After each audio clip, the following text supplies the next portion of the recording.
offshore wind power has reached about 19,600 megawatts by now. India stands at 5th position internationally. It's quite an achievement, and it has been possible because of excellent cooperation and support that the ministry has received from the Planning Commission, from the Ministry of Power, Ministry of Finance, and other related ministries. It was about a year and a half ago that the government decided that we should also now start thinking about offshore wind power development, and India has potential along the coast of Tamil Nadu, Maharashtra and Gujarat in offshore wind power also. The issue is going to be one of cost, not only of the project, but the issue of the price of power that is going to be generated through these. So that is something we need to look at, and obviously in a very difficult field like this, we would require initial incentives to help the private sector to come in and take these enormous risks of a totally uncharted territory and make things to happen. Work has already started in 2 states of Rajasthan and Tamil Nadu, where in fact some of the grants and the loan which has been given by the KFW through a memorandum of understanding which was signed in April by the minister during the Prime Minister's visit to Germany, has already kicked off. As far as the global offshore wind scenario and why it's very important, this engagement that we are having today, is because we find that more than 5 gigawatts offshore wind capacity has already been installed around the world, and approximately an equal capacity is under construction. The essential elements I may mention of this policy are really a preliminary resource assessment and demarcation of blocks, each with sizable offshore wind energy potential, which will have to be done, which hasn't been done yet.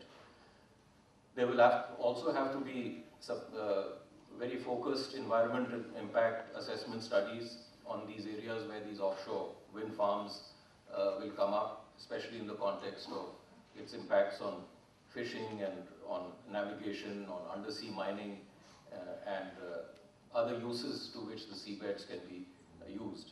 There will have to be oceanographic studies to determine the construction costs for special foundations, special ships for both operation and maintenance requirements of these large turbines.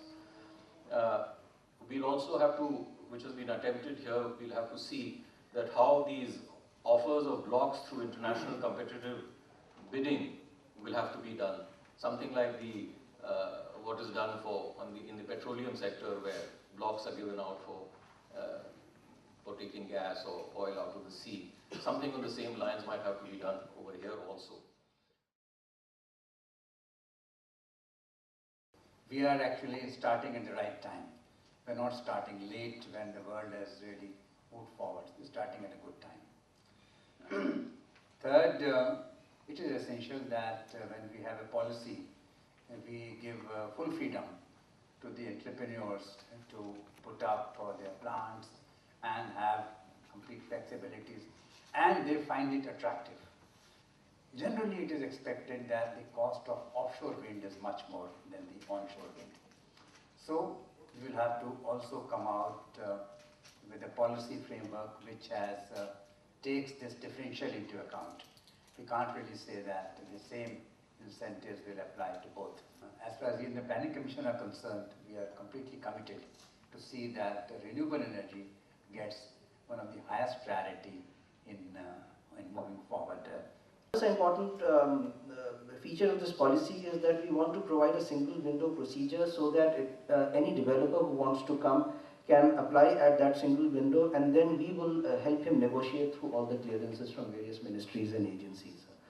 Grid connectivity and evacuation is an important aspect, and we are seeing how we can share this between the developer, state government and the central government. MNRE, sir, will be the nodal ministry for this. And what MNRE will do is to do overall monitoring for development, coordination with all the other ministries and departments to bring convergence. Also issue guidelines and directives, oversee the working, and also provide necessary support to this single window, which we have called National Offshore Wind Energy Authority. Of course, it's part of the proposal and will become possibility once it is passed by the cabinet. Also, sir, we would like from the ministry side promote indigenous research for R&D funds that are available with the ministries.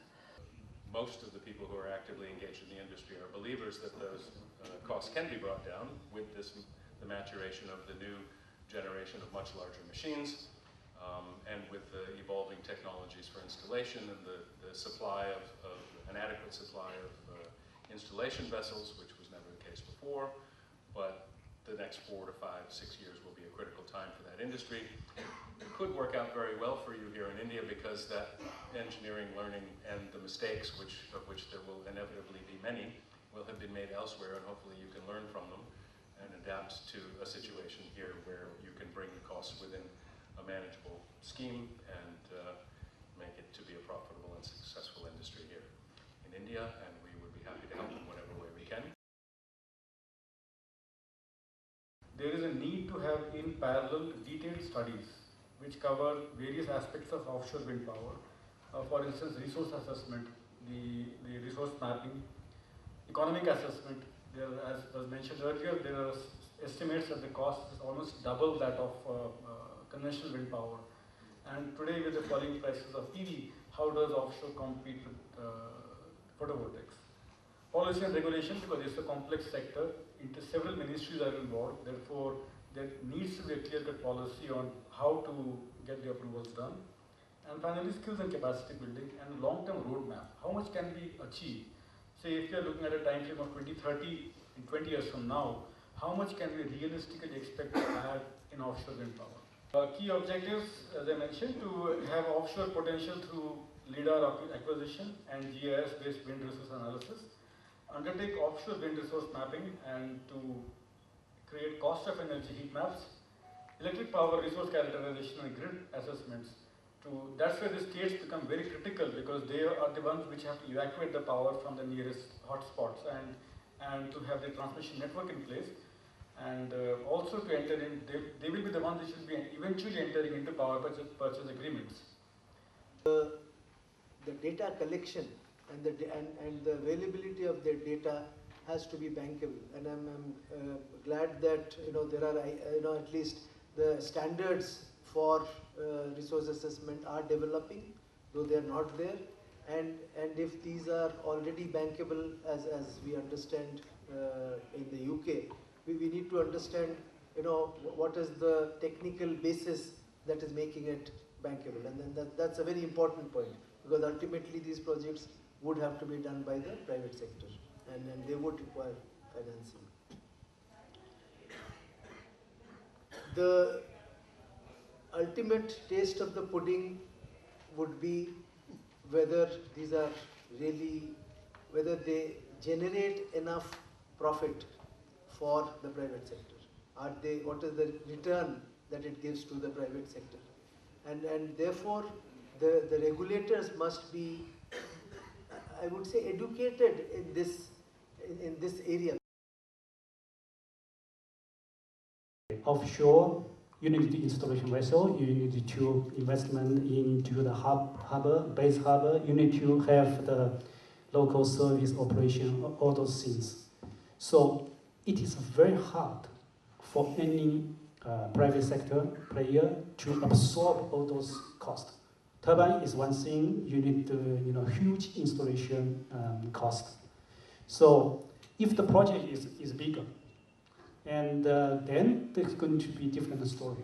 So right now, even Taiwan, they already issued these things, and they have a lot of discussion right now, about the project. And a lot of feedback, at least we receive is they should, at the very beginning, start with a project with bigger, minimum size. For example, 100 megawatts, then it's going to be, give incentive for those private sector to come in, and it's going to be justify the potential investment into the installation vessel, and also must be cabling, all those things. If the project is way too small, it's going to be very hard to take off.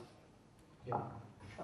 The intention was that after the policy has come, we should throw it open to everyone, and the group that we have today consisted of policy makers, external funding agencies, from the industry, people from the industry, also from international bodies who are connected with offshore wind industry, and also associations and members of associations who've been working in onshore wind industry.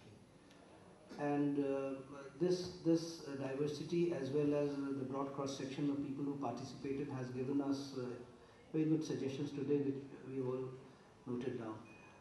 The two things, sir, that we are moving on, and since this is the last session, I think it would be appropriate to say it here. Number one, we want to understand the intricacies and the complexities that are there, not just about cost, but about technology. And 60% of the total cost is basically balance work, apart from the cost of turbines, so that's also a very important aspect.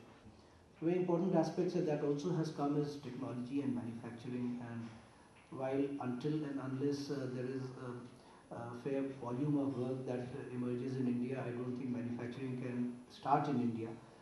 But there are manufacturers who are willing to at least come in India and assemble the blades and assemble the turbines.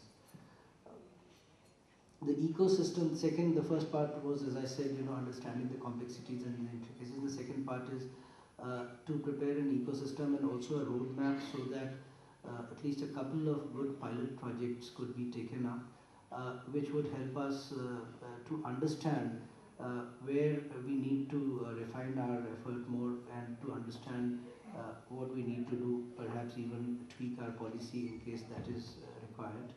I think now the next step for us is to do what is desired of us. And sir, I can only say this, that in our system it is that you give us a time, give us a date, expiry date, so to say, or a timeline, and we will make our best effort to adhere to that timeline, sir. You have mentioned end of the year. We'll try to see that the policy is through the cabinet by the end of the year. The points that have come up and the issues that were discussed in the suggestions that have come today have all been extremely useful and very thoughtful, insightful also. So we're going to take them all on board. So this is not the end, but the beginning of a journey with our renewed commitments. So let's have again the last tea break. Thank you so much for sparing your valuable time.